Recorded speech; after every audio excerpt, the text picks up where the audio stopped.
Hello my dear students, this is Swati Chawla. Welcome to my series for CBSE class 11th and 12th Computer Science with Python. In this video, we are going to discuss various methods of list. In our previous video, we have covered the introductory part of list, how to do list slicing, what are nested lists, all these we have covered in our previous videos. If you have not watched that videos, I will provide you the link of those videos in my description also. And if you are new to my channel and you have not subscribed it yet, press the subscribe button and bell icon to get the updates of my upcoming videos. Now let's start today's topic. These are the various functions or methods of list that we are going to discuss. First of all, we will start with the method length. Name से ही clear है? Length function is used to count the number of elements in a list. A list will be given to you and this function will count the number of elements. Now see this example. This list is given to you. So this length function will return 3. 1, 2 and 3. There are total 3 elements. So this function will return 3. But if we will talk about the nested list. This is an example of nested list. 1, this will be treated as the one element. 2 and then 3. So this will not return 4, 1, 2, 3, 4, no. At second means at first index, जो मेरा एक element है that is a of list type. So it will consider that as a single element. Now let's do this practically. Let's take an example of list here. हम यहाँ पर suppose कोई भी names की list ले लेते हैं and I am writing Swati. Let's suppose Neha, Nisha. अब इसमें total number of elements, length of L. So it will count these elements 1, 2, 3 and 4. Now move on to the next method. Next is list function. It returns a list created from a passed argument. That means हम इस bracket में जो भी argument pass करेंगे, it will convert it into a list. वो उसको list में convert कर देगा. For example, हमने यहाँ पर list function use किया और यहाँ पर मैंने string क्या लिखी बेटा? Hello. तो इस hello में कितने characters हैं? वो एक list का एक element बन जाएगा. H मेरी list का एक element होगा. E, L, L and O. Next example I have taken for tuple. अब ये मेरे tuple थी 11, 22, 33. With the help of list function, I have converted it into a list. और यही अगर हम dictionary की बात करें, dictionary में in the pair of key value pair की form में मेरे पास values होंगी. तो जो मेरी keys होंगी, ये उसको क्या convert कर देगा उसको list की form में. Now let's do the practical of this also. Now let's suppose मैंने एक string लिखी बेटा, इसमें मैंने लिया suppose Python. Now what I am doing, I am taking a variable e, उसमें list function और मैंने क्या पास कर दिया s. तो जब मैं इस e को प्रिंट कराऊंगी, तो ये मेरा जो string थी, जो मैंने इसके आर्ग्यूमेंट में पास किया है, it will convert that into a list. If we will check the data type of this variable e, तो वो आपकी क्या है बेटा? लिस्ट. ये उसको लिस्ट में कन्वर्ट कर देगा.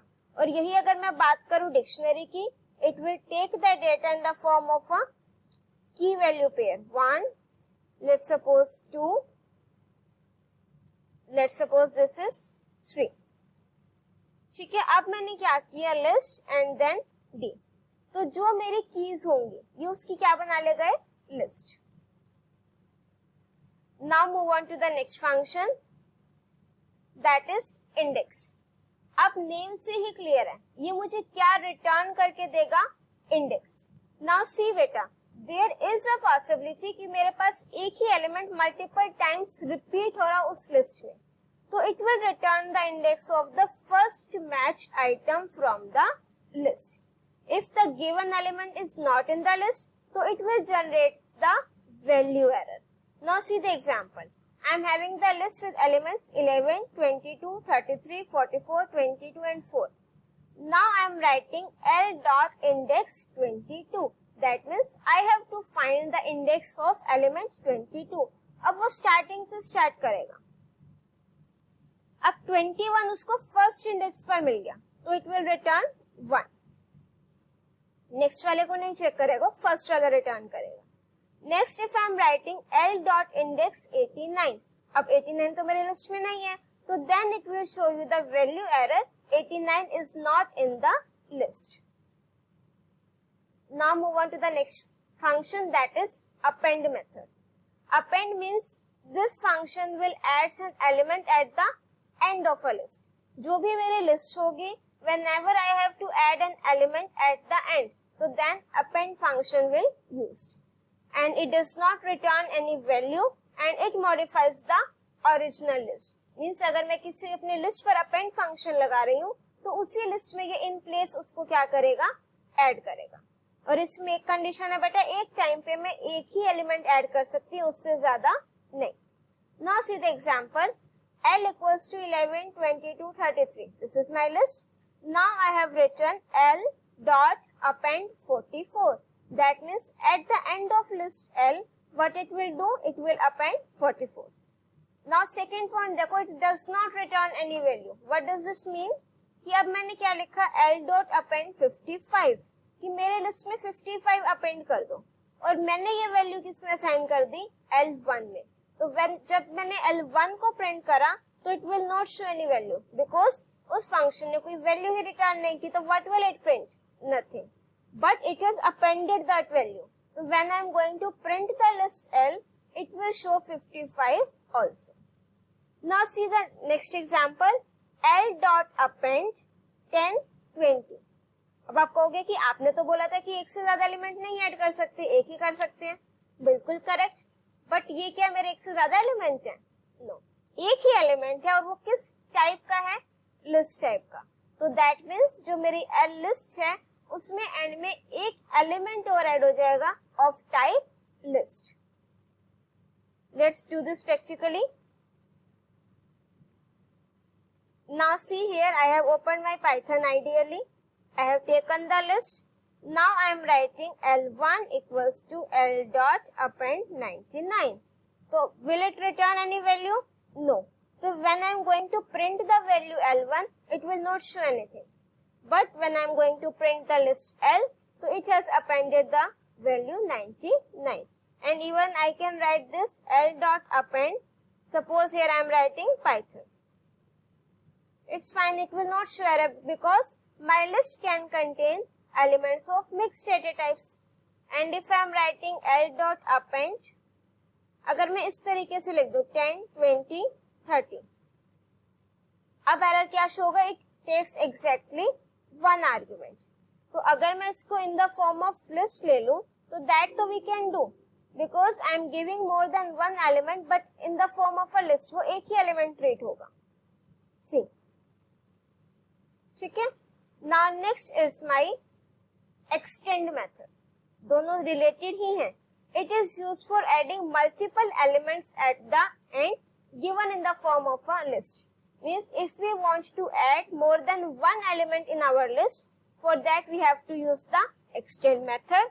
और जो एक से ज्यादा एलिमेंट हम एंटर कराना चाह रहे हैं वो किसकी फॉर्म में देंगे, हम लिस्ट की फॉर्म में. And it also does not return any value. Now see this example. L एक लिस्ट गिवन है 11, 22 and 33.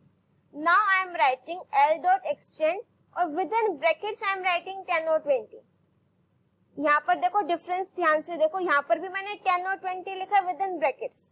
But if I am writing it with append function, so then it means it will be treated as one element.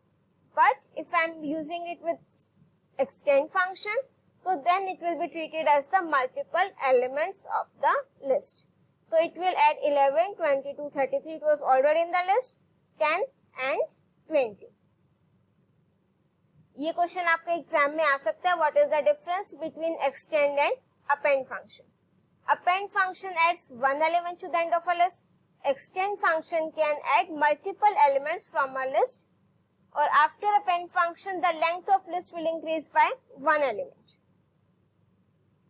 एक time पर एक ही value add करा सकते हैं, तो उसके बाद जो मेरी लिस्ट की लेंथ है that will be increase by 1 only. But in extend the length of list will increase by the length of the inserted list. कि सपोज मेरे पास 3 एलिमेंट्स हैं और जो मैं इंसर्ट कर रही हूँ उसकी लेंथ कितनी है 2. तो 3 + 2 5. तो वो मेरी फाइनल लिस्ट की क्या होगी length. Let me show you this practically. This is my list. Let us take this list. Now see the difference. I am writing L dot append 10, 20. So what will it do? It will add in the form of a nested list. क्योंकि वो एक time पर एक ही value add कराता है. But अगर मैं यहाँ पर लिख दूं L dot extend 10, 20, तो वो 10 अलग और 20 एक अलग वैल्यू को ऐड कराएगा. अगर मैं ये चीज लिख दूं, अब मैंने क्या लिखा, ये तो मेरी हो गई लिस्ट की फॉर्म में कि जो एक्सटेंड फंक्शन मेरा लिस्ट आर्ग्यूमेंट एक्सेप्ट करता है, और अब मैंने वही वैल्यू किसकी फॉर्म में एंटर करा दी, लिस्ट की फॉर्म में. तो that's why it is adding as a form of a list. Now see next method, insert function. Insert is also used to insert an element at any position. This is the main difference. ये भी आपको exam में आ सकते हैं question. How insert function is how insert function is different from append or extend. Append or extend methods are used to add an element at the end of a list. But my insert function can add an element at any position. ठीक है, the syntax will be L dot insert. Then you have to write the index at which position you want to insert the element. And then here you have to write the element which you want to insert. Now see this example. I am having the list. This is my original list. This one 20, 11, 22, 80 and 33. ठीक है? I have taken this list for this example. Let me just show you again. This is my list. 11, 22 and 33. Now I have used insert function L dot insert 2, 80. तो this 2 is my index. अगर मैं यहाँ पर indexing की बात करूं तो this is at index 0, index 1 and index 2. ठीक है, तो index 2 मीन्स यहाँ पर 33 की प्लेस पर. अब इंसर्ट करना, रिप्लेस नहीं करना है, तो 33 मेरा ऑटोमेटिकली क्या हो जाएगा, शिफ्ट हो जाएगा नेक्स्ट इंडेक्स पर. तो 11, 22, 80 मेरा इंसर्ट हो गया एंड देन 33. अब अगर मैं यहाँ पर दे दूं L डॉट इंसर्ट, तो मुझे एलिमेंट इंसर्ट करना है, 20 इंसर्ट करना है और इंडेक्स दे दिया मैंने -10. अब -10 तो मेरी लिस्ट इंडेक्स मेरी लिस्ट में है ही नहीं. अगर मैं बैकवर्ड इंडेक्सिंग भी करूं तो -1, -2, -3, -10 इज नॉट देयर. तो आपका वो लेफ्ट मोस्ट पोजीशन पर उसको क्या करेगा, ऐड करेगा. Means it will not show you an error. Similar case with the right side also. If the last index is 2, 15th index is not there, so at the very rightmost side it will add the element 40. Let me just show you this practically also.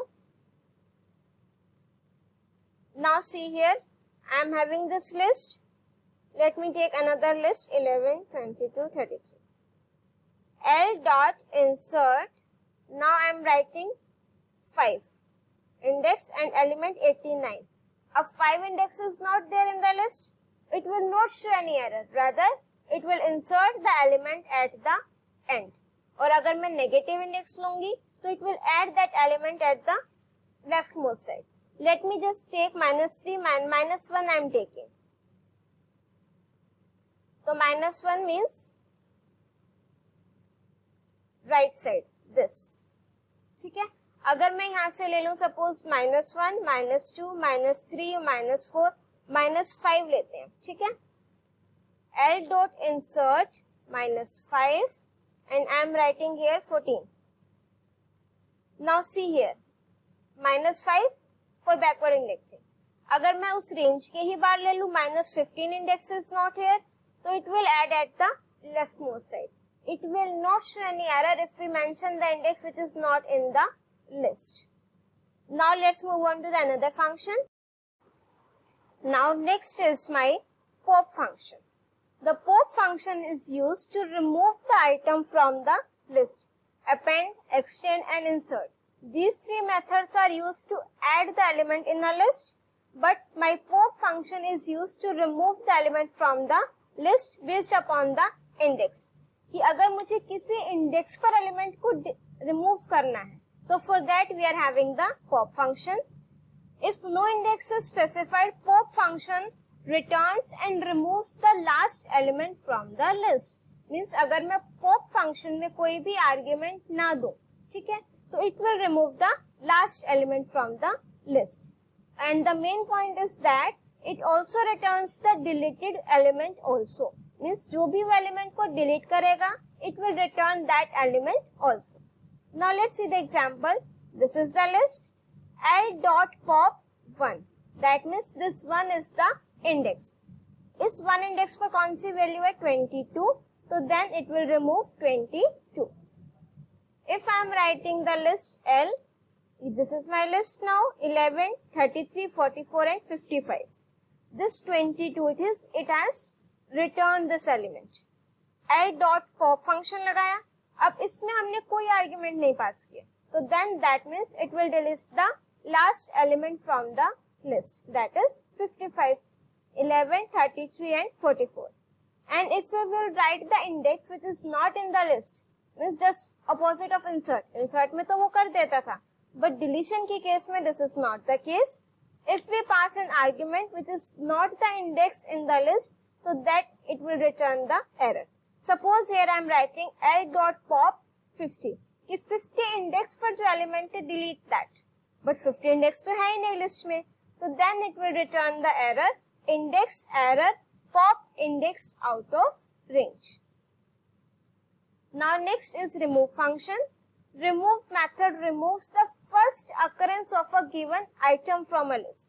देखो pop function क्या करता था, उस index पर value को delete करता था. Now suppose I am having very long list. अब उसमें मुझे नहीं पता मेरे को जो एलिमेंट डिलीट करना वो किस इंडेक्स पर है, ठीक है. Let me clear this with the help of an example. Now suppose this is my list.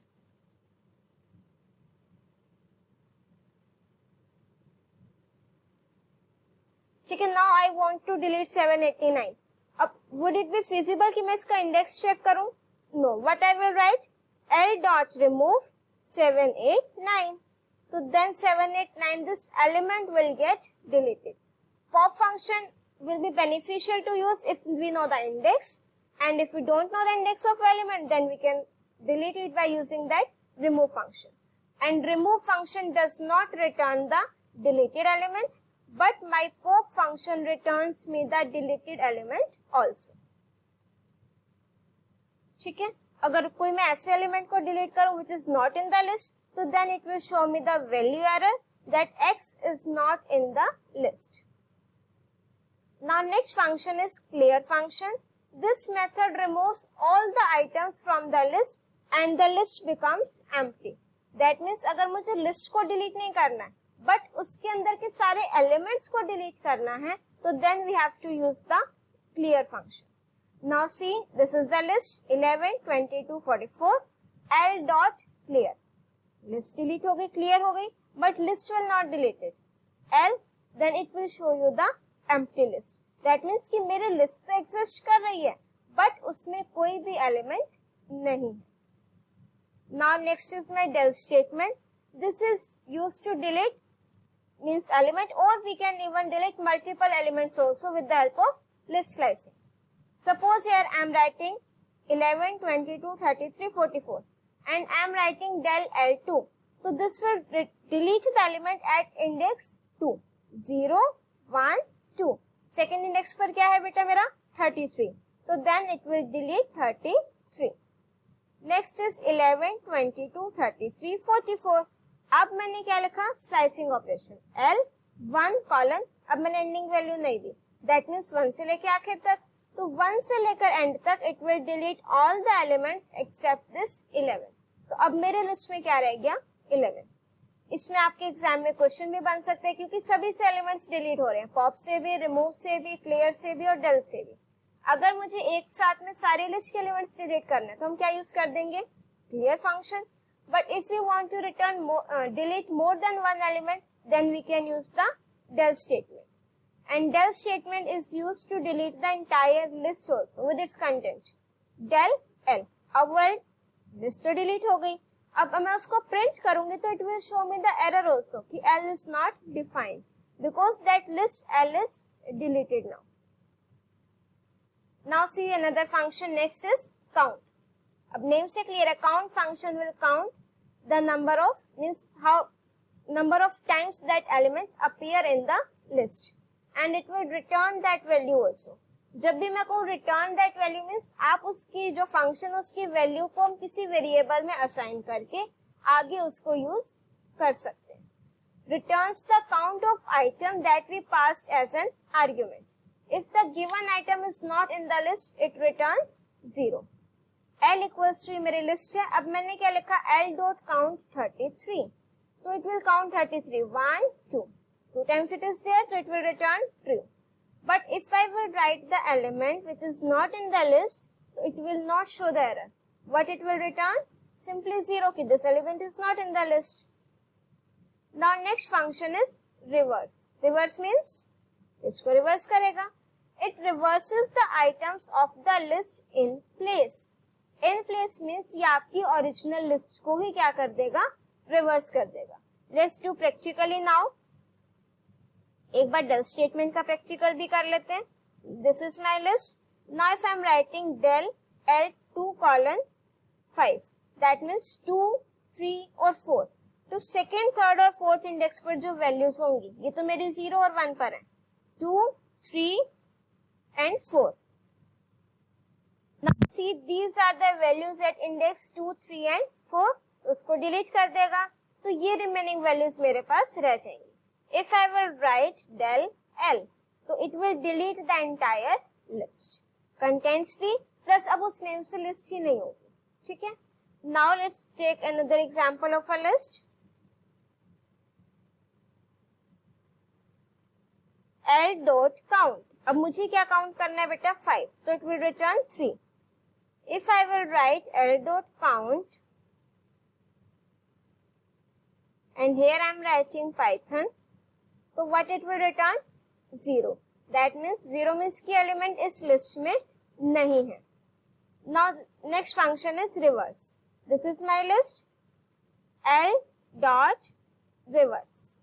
तो ये आपके list को क्या कर देगा? Reverse कर देगा. See 4, 5, 5, 7, 8, 5. अब मैं इसको reverse करूंगी. 5, 8, 7, 5, 5, 4. और ये आपका कैसे करेगा? In place. What does this mean? Let's take another example. This is my original list. And what is I am checking the ID of this list. This is the ID of this list. Now I am applying reverse function L dot reverse. अब list को reverse करके print कराया. Reverse print हो गई. Now I am going to check the ID of this L. अगर ID same है तो that means उसने उसी place पर list को क्या किया है? रिवर्स किया है, उसने न्यू लिस्ट को क्रिएट नहीं किया. Now moving on to the next example, sort. Sort means it will sort the items of the list. By default, it will sort it in increasing order, and it does not return the sorted list. ये भी जो sorting करेगा, that will also be in place. Means original list को ही ये क्या कर देगा? Sort कर देगा, और जो sorted list है उसको ये return करके नहीं देगा. ठीक है? बाय डिफॉल्ट आपकी किस में होगी? ये इंक्रीजिंग ऑर्डर में. But if you want to sort the list in decreasing order, descending order, तो what will you have to write? In the brackets just write reverse equals to true. And ध्यान रखना बेटा, single equals to, it's not double equals to. We are assigning the value true to the argument reverse. Now see this list 23, 56, 20 and 12. L dot sort. L को print कराएंगे. 12, 20, 23, 56. Now my list is reverse. I am taking again the example of same list. This time I am writing L dot sort reverse equals to true. That means it will sort the list and this time in descending order. Now this is the sorted function. Both are somewhat similar, but there is a difference also between these two. It will not sort the original list. it returns the sorted list. See, there is a difference between the statement which I am saying. Original list को ये sort नहीं करेगा, but जो original list है वो जब sort होगी उसको ये मुझे return करेगा. अगर क्वेश्चंस हम लोग कर रहे हैं, कुछ प्रोग्राम्स कर रहे हैं, it depends upon our requirement. If we want the sorted list and it does not want to change the original list, then we can go for this sorted method. Now see this is the list and the syntax is sorted L.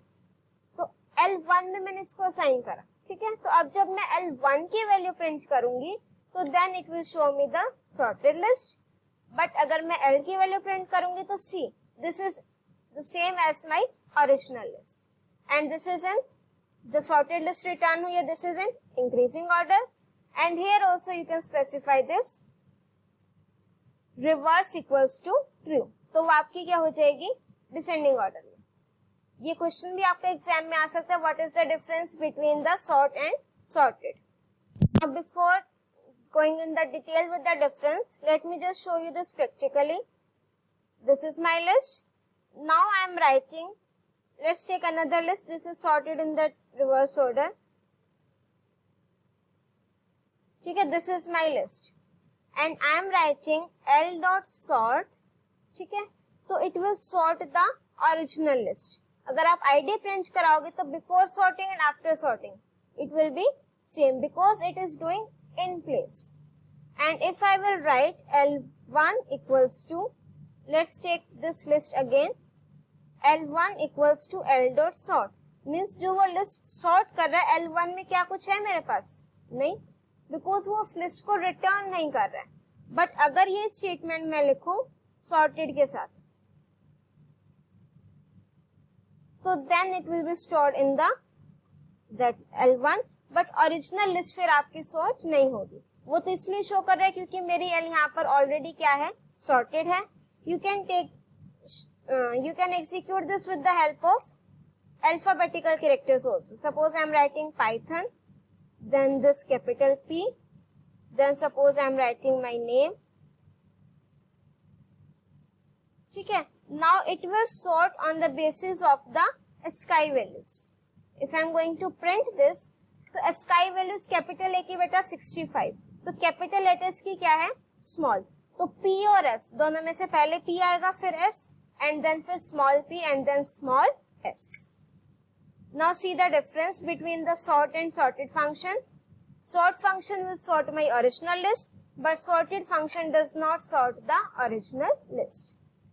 And sort function does not return the sorted list, it returns the sorted list. In sort function, sorting done in place, whereas in sorting function does not, means sorting does not done in the place. And this is the syntax of both these functions. Now let's move on to our next function, min, max and sum. These three are very easy and similar. Min function will return the minimum element from the list. Max function returns the maximum element from the list. And sum function will return the sum of the elements of a list. Now see the example. This is my list. It will return minimum value. अगर मैं characters की ले रही हूँ तो based upon the ASCII value it will return the minimum value.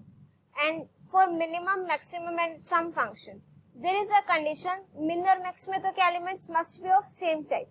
अब जैसे मैंने एक last वाला जो example है a and then 5, इसको वो compare नहीं कर सकता है. Same case with maximum, it will return the maximum element from the list. And same case with sum function, it will find out the sum of all the elements of a list, but only of integer types. If we will going to apply this function on characters, then it will show you the error. That's all about the list functions. I have covered all the list functions in this video. I hope your concepts are clear now. But my suggestion is, if you will execute these functions on your own, then definitely it will clear more your concepts. Still, if you are having any doubt, you can write it in the comment section. But if you like my video, do press the like button, share your views in the comment section, and don't forget to subscribe my channel and press the bell icon to get the updates of my upcoming videos. Till then, keep watching, keep studying.